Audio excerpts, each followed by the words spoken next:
Welcome to our program, Asia in Focus, Climate Change and the Business and Human Rights Agenda.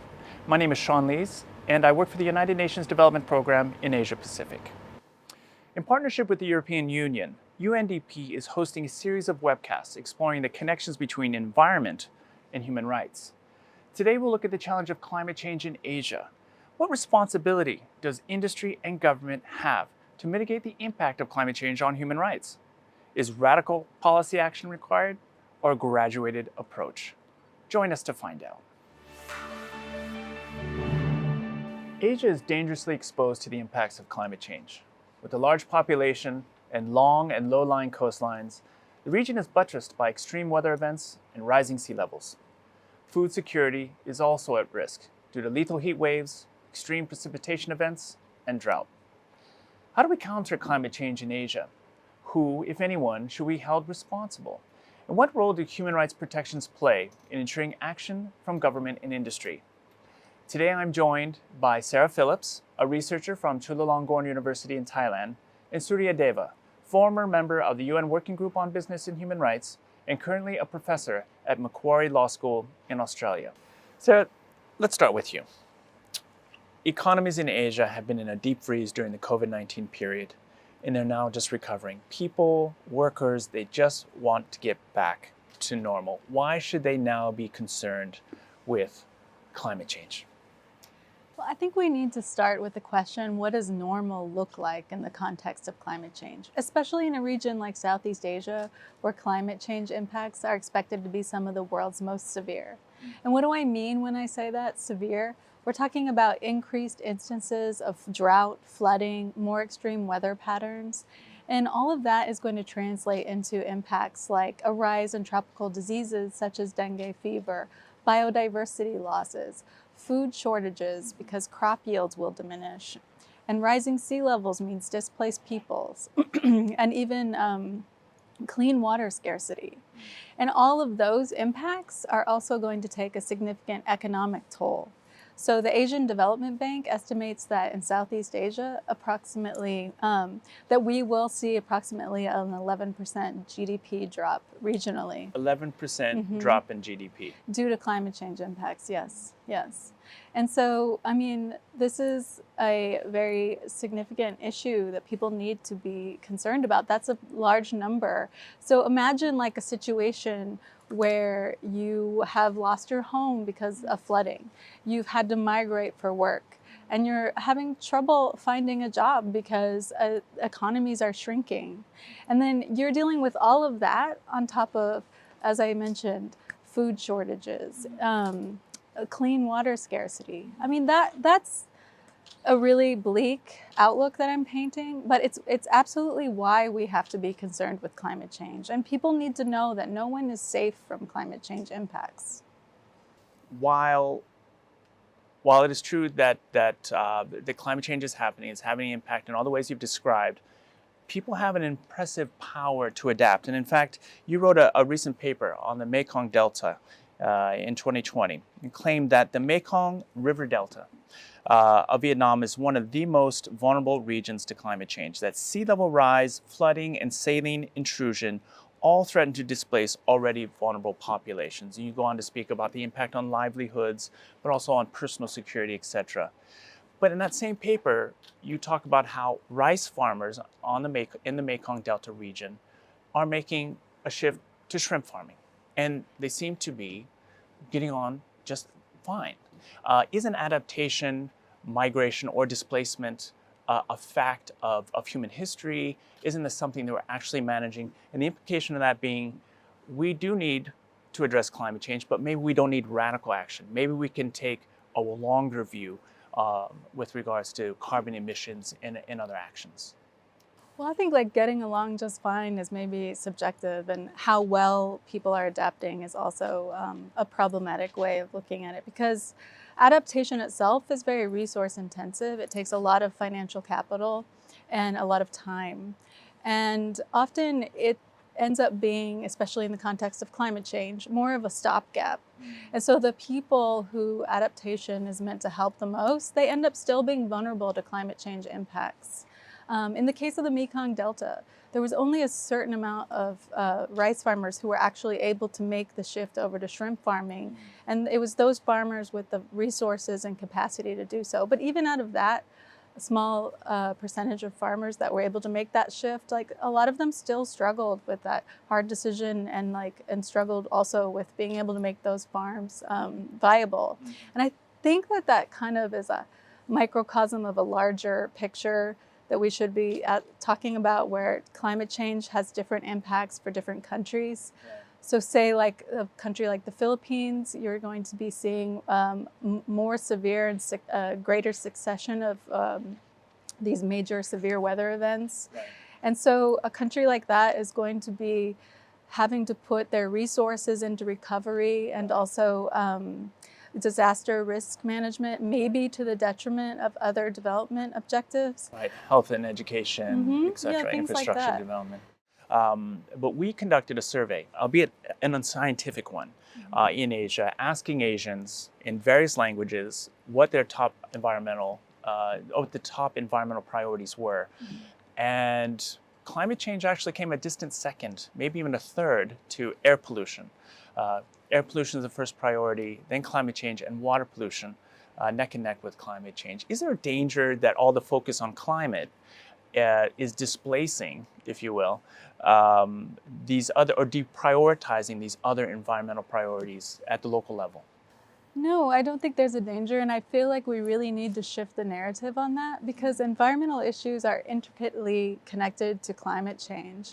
And so I think we need to really promote the narrative that it's not a trade-off between addressing an environmental issue and climate change, that these things are very intricately interconnected. And so when you address something like air pollution, you are impacting climate change for the better, but vice versa, if a country doesn't regulate air pollution and doesn't do anything to improve air quality, that's going to have a negative impact on climate change, and then even on people's human rights. We are seeing an upsurge in some countries of litigation, climate litigation, and or public interest litigation on air pollution, on water pollution, etc. I'm wondering what your feelings are about this form of pathway. And also about your feelings more particularly on the Human Rights Council's recognition of a clean, healthy, and sustainable environment as a human right. Will recognition of environmental rights as human rights, or the environment as a human right, make any difference to the people on the ground, the people of Asia? Well, as to your question about litigation, especially strategic litigation, has always worked as a gap filler for areas that maybe are not being addressed the way that citizenry would like their government to. So we're seeing that in climate change because people want action, and climate justice. And the development of the Human Rights Council with the recognition of the right to a clean, healthy, and sustainable environment is a good development. Yeah. It's recognizing the connections between human and environmental well-being, and also acknowledging how a healthy environment works to bolster, protect, and promote human rights. But it really remains to be seen what kind of impact it will have, because the recognition of a right is very different than the implementation of that right. And I think that we need to remember as well that this right already exists and is enshrined in many countries' constitutions. And so whether the Human Rights Council recognizing that right now will impact those jurisdictions or other jurisdictions that don't yet have that right constitutionally or in other parts of their legal framework remains to be seen. Dr. Deva, let me turn to you and ask that same question. Human Rights Council finds a clean, healthy, and sustainable environment a human right in October of last year. Is it going to make a difference? Is it a game changer, or is it just a step in a long road going forward? I think it is going to be a step in the right direction. So recognition is crucial because it is coming at the international level by the Human Rights Council.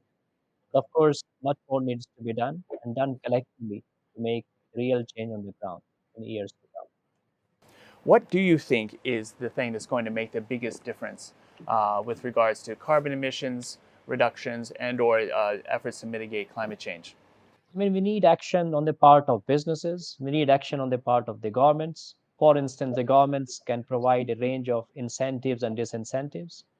Public procurement could be a very powerful lever in terms of both creating incentives and disincentives. So, a government, for instance, can say, oh, if you are a business that is combating climate change, then you will get a preferential treatment in providing products and services to the government.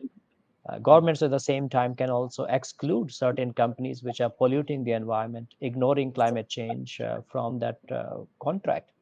Of course, governments also need to take care of such businesses which need access to technology, access to finance, and they also need capacity building. They need resources in terms of sharing good practices. So governments can definitely do all these things. I also believe that sanctions have a key role to play when it comes to governments. So fines, and I would say personal accountability and responsibility of the leadership of companies, directors, chief executive officers, they have to be held accountable. So companies should not be allowed to get away with just making long and very nice words. Rather, they should be held accountable if they don't really perform on those parameters, what they say they're doing. You're putting a lot of the onus here on government to do things. But in fact, companies have been making net zero pledges recently. Companies have been pledging to reduce their carbon emissions. I take it you're one of the skeptics out there. In a keynote address to the Council of Europe last year, you stated that companies which publicly claim to respect human rights and the environment should not be allowed to lobby governments in the dark to dilute environmental standards or delay plans to phase out fossil fuels. Do we believe in companies? Do we believe in the promise of ESG investing? Or do we actually impose regulations and punishments from government? I'm a cautious supporter of ESG. I'm cautious because what is crucial is that E stands for environment, S for social, and G for governance. These three letters could be very powerful tool if they are approached by businesses to reorient the purpose of business in society. ESG could be seen as going beyond shareholder primacy. ESG could be a license to reframe the relationship and live in society in harmony.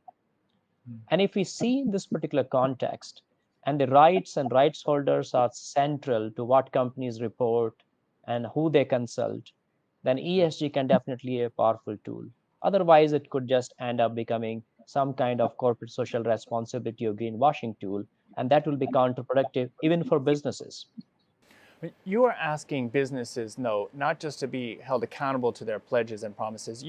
You're actually in the same Council of Europe keynote address suggest that businesses needed to abandon, quote, abandon policies and practices aimed at promoting unsustainable consumption. Are we asking businesses or business leaders to ignore their fiduciary duty to maximize shareholder value? Are we asking too much of business? Are we asking business not to be business?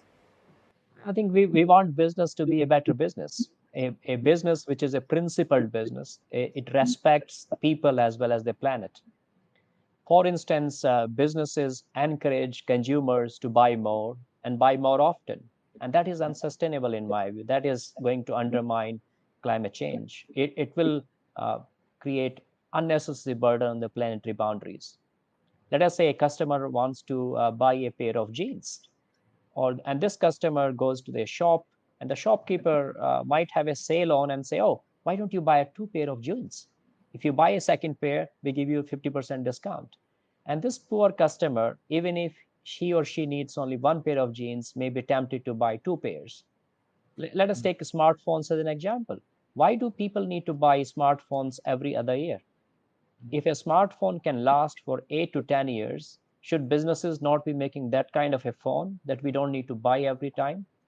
So we should be encouraging businesses to create more long lasting products which can be repaired easily, which are reliable, and which are more sustainable. They should also be conducting life cycle impact assessment of their products.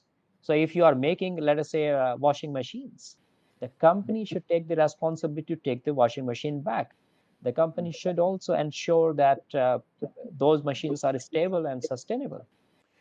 in terms of trying to change the market and or make the market work for both human rights and the environment, a number of countries have issued and or exploring the idea of mandatory human rights due diligence, forcing companies essentially to identify and prevent human rights risks and environmentally linked human rights risks resulting from their operations and from their products indeed. Is this movement towards mandatory human rights due diligence, is it a game changer or is it a distraction? I think it can be a game changer if these legislation are designed properly and they don't encourage merely risk-based compliance approach. Then I think it could be a game changer. How do we ensure this? First of all, we have to understand that due diligence is merely a process. It is merely a means. It is not an outcome. So we should not be obsessed too much with the process. We should be able to insist that companies have to ensure that outcomes are achieved. And these outcomes are that the human rights are not violated or human rights are realized. I think that is a very crucial point. Then this word consultation is often misused, I would say, by businesses because they already decide what needs to be done. They already have taken a decision and then they do some kind of symbolic consultation. And I think this consultation have to be meaningful. I would say it is more like co-creation.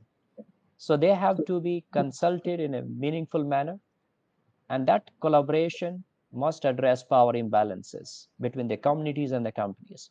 And of course, any mandatory human rights due diligence law, it has to establish a very strong system of access to remedy and accountability.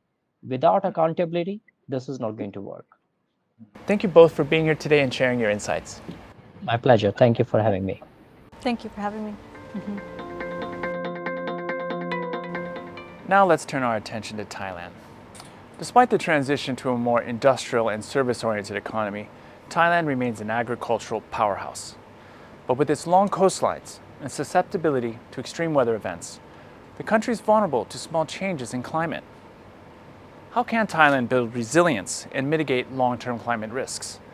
What is the role of civil society, industry, and government?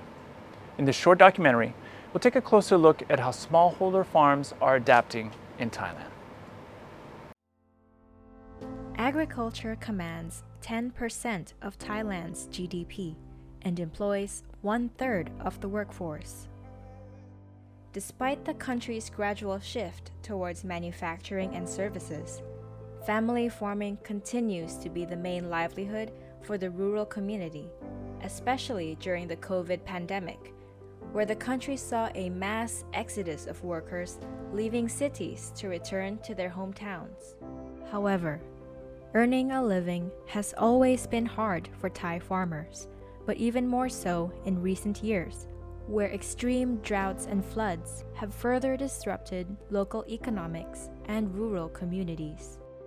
According to a study undertaken by the International Center for Tropical Agriculture, yields of major crops in Thailand could fall as much as 15% by 2050 as a result of a rapidly changing climate. 135 kilometers northeast of Bangkok is Prachinburi Province, a major farming area situated in the fertile Central Plains that is home to almost 28,000 agricultural households, many of whom in the past relied heavily on predictable weather patterns, especially rainwater, to irrigate their crops. คือเราคาดเดาไม่ได้จริงๆว่าอย่างกรณีนาจะเห็นได้ชัดเนอะคาดไม่ได้เลยว่าฝนจะตกไม่ตกแต่เราต้องดำนาก็ต้องสูบน้ำเข้านาคือเสียค่าใช้จ่ายเนอะเสียค่าใช้จ่ายเพิ่มมากขึ้นในการสูบน้ำเข้านาอย่างปลูกผักเราก็คิดว่ามันจะไม่มีโรคแมลงในช่วงนี้แมลงอันนี้คือปกติจะไม่มาในเดือนสมมติไม่มาในเดือนพฤษภาปรากฏพออากาศเปลี่ยนมันก็มาในเดือนพฤษภาก็คืออากาศที่เราเดาไม่ได้ก็ทำให้เราวางแผนในการปลูกยากขึ้นคิดว่ามันจะหนาวแต่มันไม่หนาวมันกลับมาร้อนแทนอะไรเงี้ยก็คือทำให้ผลผลิตเสียหาย One Pen and her husband are part of an organic farming network in Khao Mai Gao community in Prachinburi Province, who have been working together during the past 10 years to adapt to the new, harsh climate realities. Like many farmers, to mitigate risk, they've adjusted their farming habits. On their land, which they share with others as part of a cooperative, they now grow a variety of crops and have also introduced vegetables that require less water. But it was still not enough. Therefore, in an effort to try to stay ahead of climate change, the Farmers Network advocated with government agencies for climate adaptation support.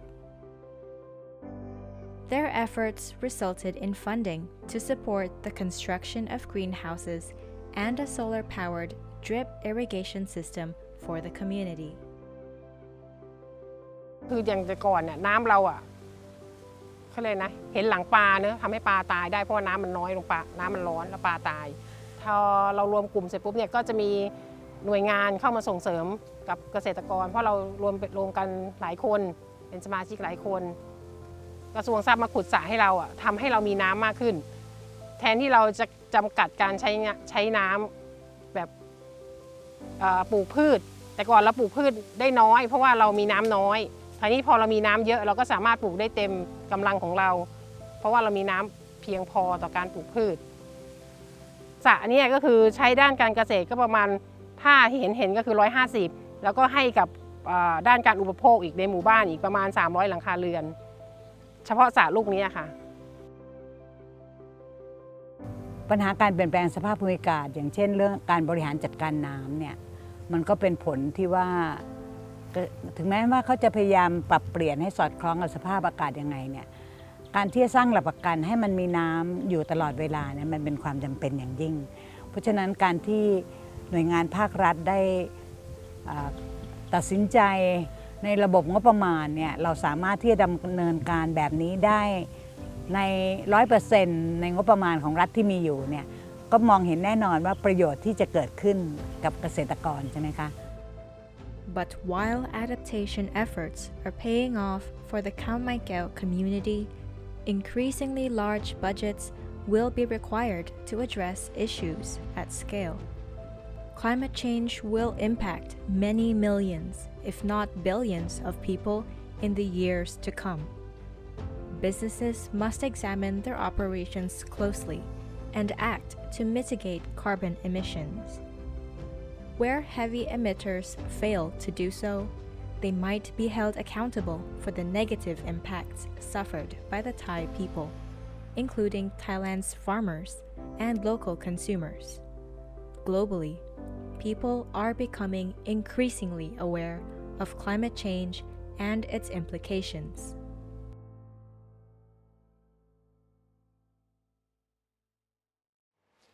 I hope you enjoyed our documentary report.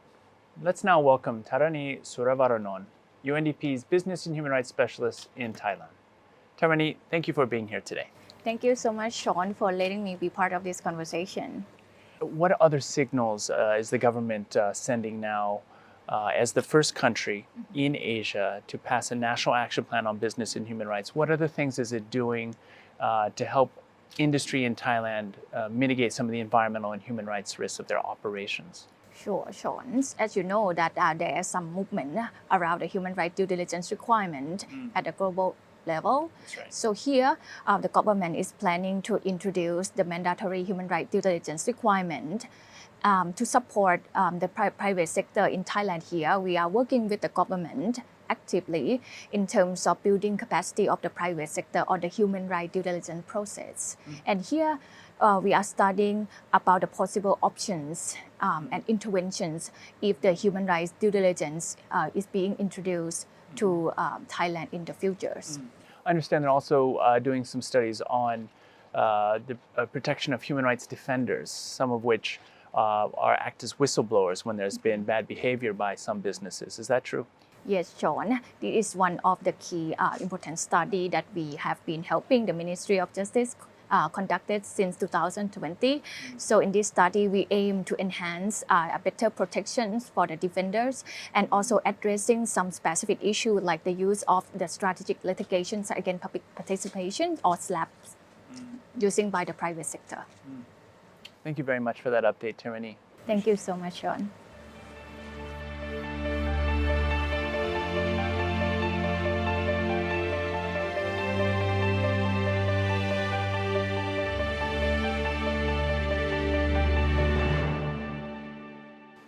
Palm oil is versatile. It is cheap and it is above all useful. Between 40 and 50% of household products are estimated to contain palm oil. It's also considered the most resource efficient of all vegetable oils.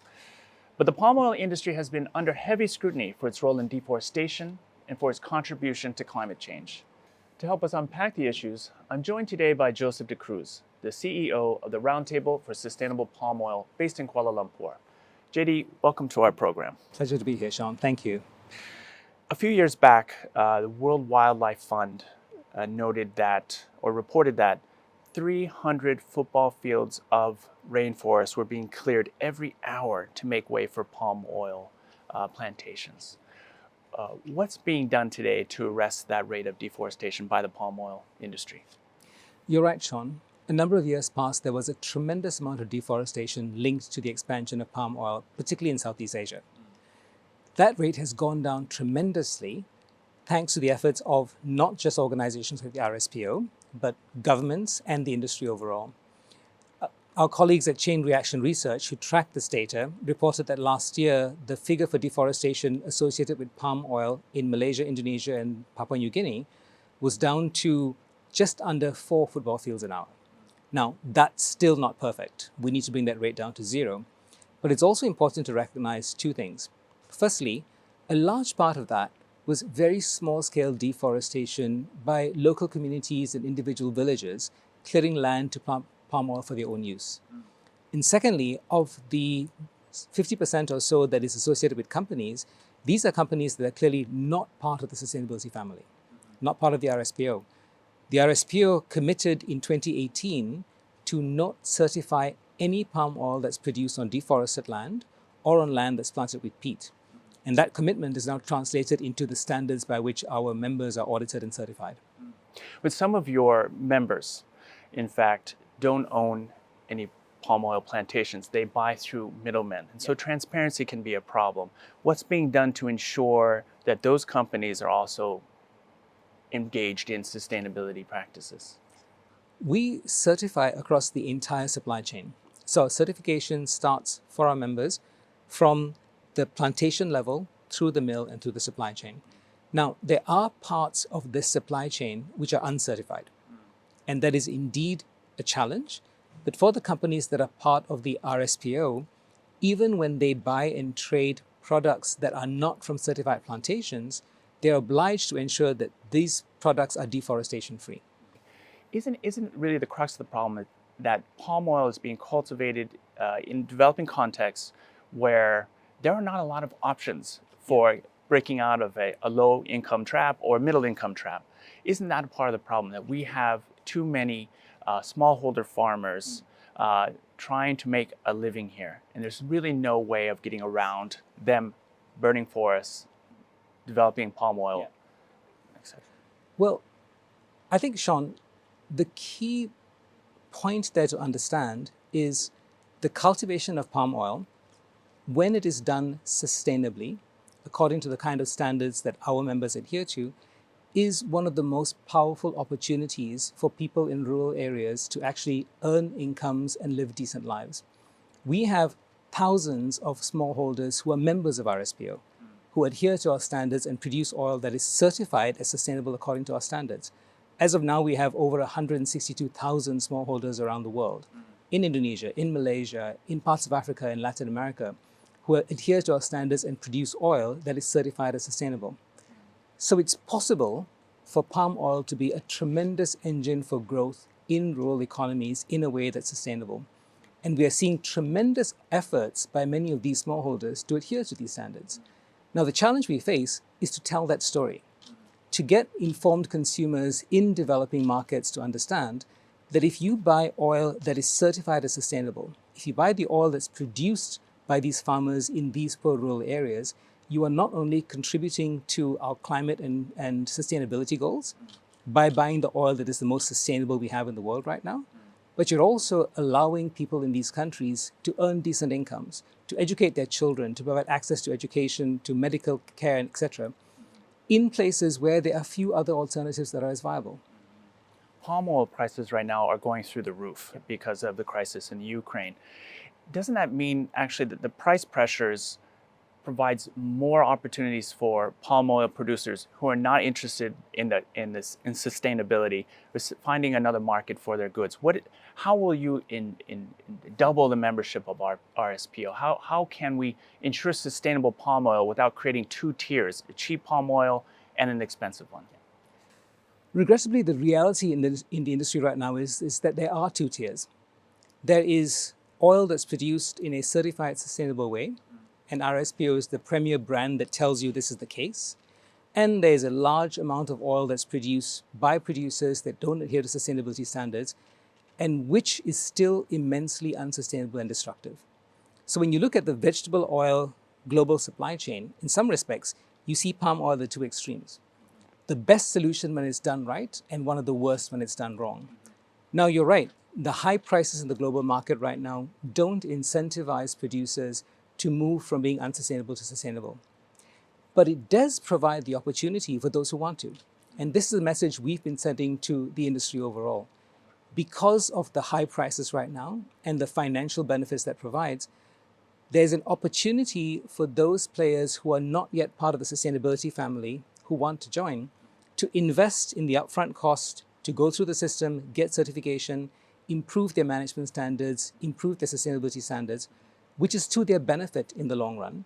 Because not only do our standards ensure the sustainability of the product, there's clear evidence that demonstrates following our standards actually improves management efficiency and productivity. We've seen for smallholders, for instance, an 89% improvement in profitability for independent smallholders when they move to our standards. That's huge. You're making a very strong business case for moving towards sustainability. What's the role of government, though? If you were sitting across from a government policymaker right now, what are three things you would tell them that needs to happen to encourage sustainable practices?